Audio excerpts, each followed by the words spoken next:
I rise to apprise this august House of certain recent developments pertaining to Bangladesh. As honorable members are aware, India-Bangladesh relations have been exceptionally close for many decades over many governments. Concern about recent violence and instability there is shared across the political spectrum.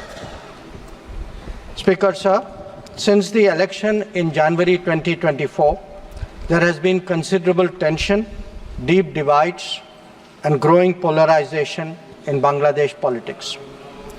This underlying foundation aggravated a student agitation that started in June this year. There was growing violence, including attacks on public buildings and infrastructure, as well as traffic and rail obstruction. The violence continued through the month of July. Throughout this period, we repeatedly counseled restraint and urged that the situation be diffused through dialogue. Similar urgings were made to various political parties, political forces with whom we were in touch. Speaker, sir, despite the Supreme Court judgment on 21 July, there was no let-up in the public agitation. Various decisions and actions taken thereafter only exacerbated the situation.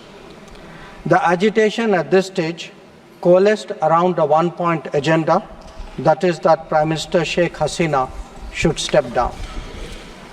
On 4th August, events took a very serious turn. Attacks on police, including police stations, and government installations intensified even as overall levels of violence greatly escalated. Properties of individuals associated with the regime were torched across the country. What was particularly worrying was that minorities, their businesses and temples also came under attack at multiple locations. The full extent of this is still not clear. Speaker, sir, on 5th August, demonstrators converged in Dhaka despite the curfew. Our understanding is that after a meeting with leaders of the security establishment, Prime Minister Sheikh Hasina apparently decided to resign. At very short notice, she requested approval to come for the moment to India. We simultaneously received a request for flight clearance from the Bangladesh authorities. She arrived yesterday evening in Delhi. Speaker, sir, the situation in Bangladesh is still evolving. The Army Chief, General Waqaruzzaman, addressed the nation on 5th August. He spoke about assuming responsibility and constituting an interim government. We are in close and continuous touch with the Indian community in Bangladesh through our diplomatic missions.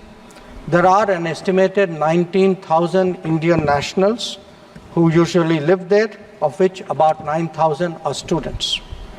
The bulk of the students, however, have already returned to India in the month of July on the advice of the High Commission.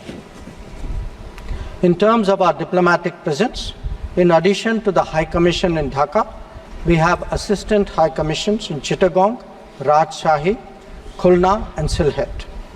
It is our expectation that the host government will provide the required security protection for these establishments. We look forward to their normal functioning once the situation stabilizes. Speaker, sir, we are also monitoring the situation with regard to the status of minorities. There are reports of initiatives by various groups and organizations to ensure their protection and well-being. We welcome that. We welcome that and will naturally remain deeply concerned till law and order is visibly restored. Our border guarding forces have also been instructed to be exceptionally alert in view of this complex situation.